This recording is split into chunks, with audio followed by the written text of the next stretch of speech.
Hello, this is Adrian. This is Sister Harlem's Library, and this is another episode of Walter's Corner.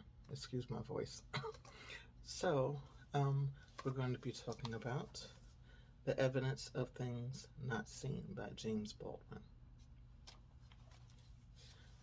In June 1981, there was, after 22 months in Atlanta, there were 28 murders. The murders mainly were of black men, with the exception of, I think it was two females. Everyone else were young black men. It was a shock that the person who they got for the murders, albeit because of something that the FBI did, he was only charged and convicted of only two of those murders, was black. In this book, James Baldwin talks about the case, his own analysis of the case, but he also compares it with the goings on in America at the time. And so he mentions people like Dick Gregory and his assessment and assessment of the times, also with different things that are still going on in terms of how some people within Black America view themselves. It was thought that the person might be black because somebody white, they would have caught him already, because this was in areas that was predominantly black. So how could a white person get away with this? But it was still something that was never knowingly done before by someone who was black. So it was still a shock.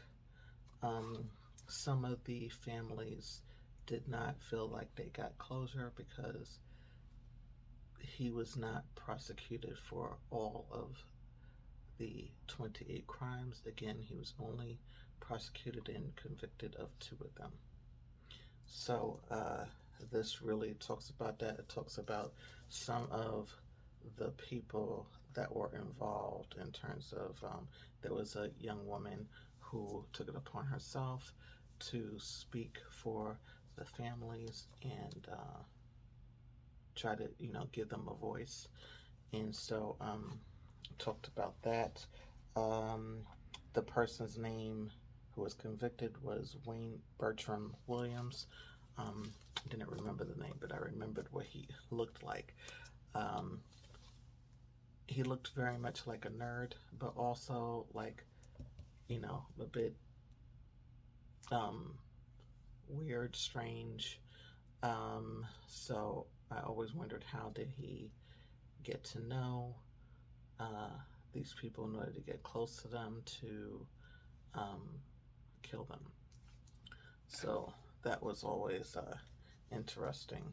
And there was also a thought that it might not have even been him.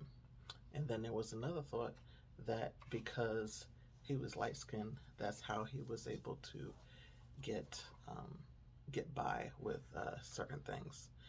So it was just very interesting. And then there's a statement in here where Baldwin says, mentally, Wayne is white. And so he said someone told him that. So that's a very interesting quote. Very interesting quote.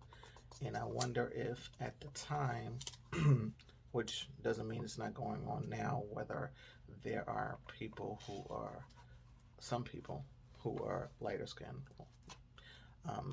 who think of themselves as being that, or who are mainly in white spaces, who claim to not have had any issues with racially problems with anyone, that especially with white people, that they have what this person was saying, mentality of white, whereas seeing themselves as being white is what I take that as.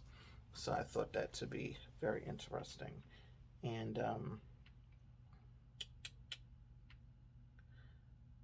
it is perfectly possible that Wayne Williams must be added to the list of Atlanta's slaughtered black children.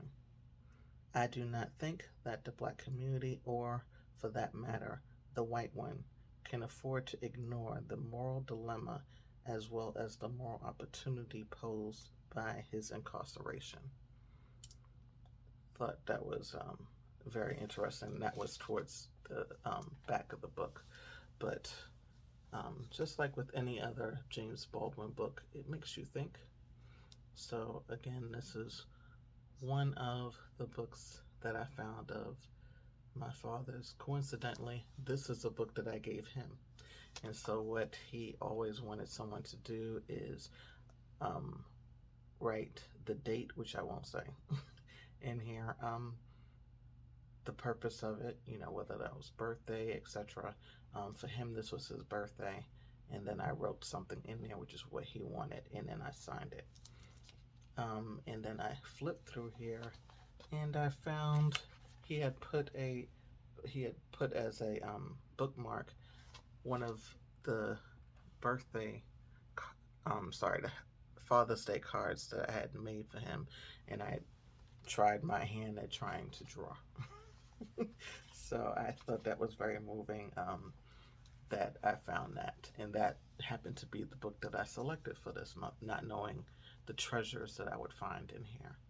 So this is actually the day that would have been his birthday. So today has been a very emotional day for me. So I thank you for joining me on another episode of Walter's Corner. Thank you very much. Have a good day, everybody.